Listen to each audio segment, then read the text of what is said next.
Charles, what do you think are some of the common pitfalls that a collegiate leader might make in training their leaders? Yeah, the most common pitfall is just constantly doing what you're most comfortable with. Mm, You got your go-to. So even with the training techniques, it would be easy to become really predictable and just kind of fall into, yeah. this is easy, it's quick, I don't have to put a lot of thought into it. And so I think that's a common pitfall. And so I think that's significant. I think other pitfalls are because you are dealing with young adults. There's a lot of pride and arrogance and stuff in the room that it's easy for you as a leader to kind of position yourself this way instead of here. So That's what a I great did word. visually there, oftentimes we will, hey, I'm the mature veteran.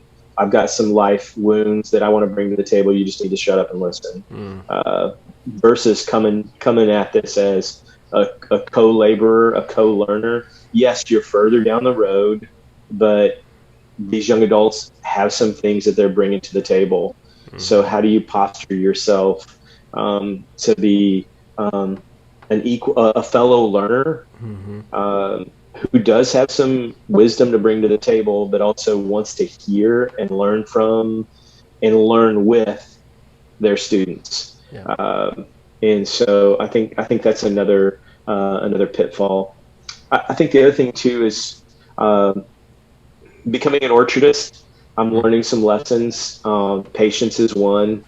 Uh, you know, um, when we stuck our trees in the ground 2 years ago, we didn't see our first apples. We didn't see our first fruit from that tree for 2.5 years, and that's actually even early because normally on an apple tree you don't see anything typically between 3 and 4 years. Mm, And so in collegiate ministry, because you only have them for a short window of time, oftentimes you you're not as patient as you need to be.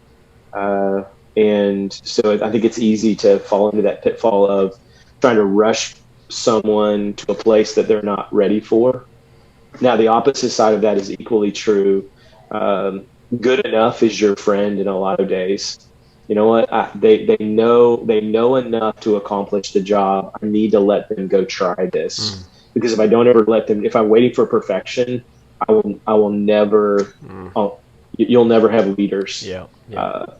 I mean, even in my own story. I mean, we were laughing the other day.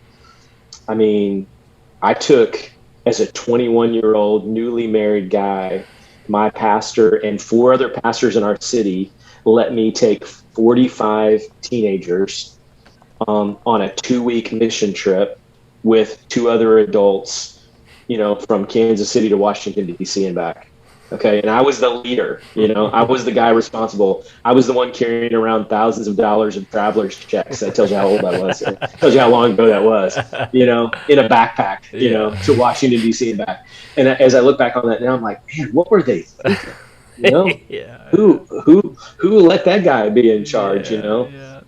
But I'm grateful that I had pastors and other adults, that believed in me enough to, make that thing happen. And by God's grace, Mm. nobody died, nobody, nothing crazy happened. But I think we've got to give our young adults opportunities as well. And so I think there's that tension of being patient with their character, but also giving them opportunities to try and fail.